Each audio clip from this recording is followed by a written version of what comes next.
রব্বুল আলামিন জানিয়ে দেন, জালেমের পরিচয় দিতে গিয়ে কোরআনুল কারীমের মধ্যে আয়াত কোট করে দিয়েছেন অসংখ্য জায়গায়।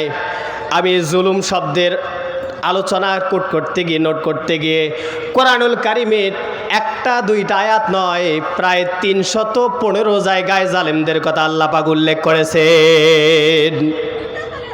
এত বিশাল একটা আয়োজন, এত বিশাল জায়গা জুড়ে আল্লাহ পাক আলোচনা করলেন, একটা দুইটা নয়, 315 জায়গায়।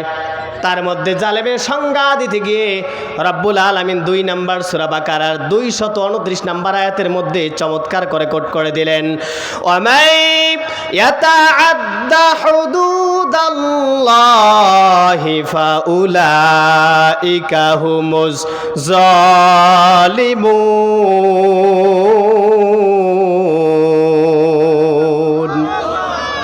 আল্লাহ পাক বললেন, যারা আমার সীমারেখা, আমার বিধান যারা অস্বীকার করবে, ক্রস করে যাবে, আমার দেয়া সীমানা যারা বর্ডার ক্রস করবে, ওভারটেক করবে, তারাই হলো জালেম। ফাউলাইকা হুমুজ জালিমুন, তারাই হলো জালেম।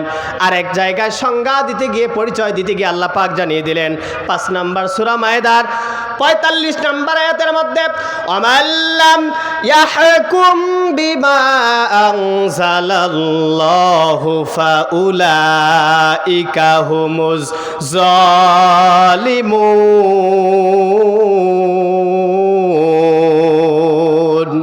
সমাধান যারা দেয় না, বিচার যারা ফয়সালা দেয় না, বিচার যারা মীমাংসা করে না, আমি যে নাজিল করেছি কোরআন, এই বিধান দিয়ে যারা ফয়সালা দেয় না, বিবাদ মীমাংসা যারা করে না, ফাউলাইকা হুমুজ জালিমুন, তারা হলো জালেম।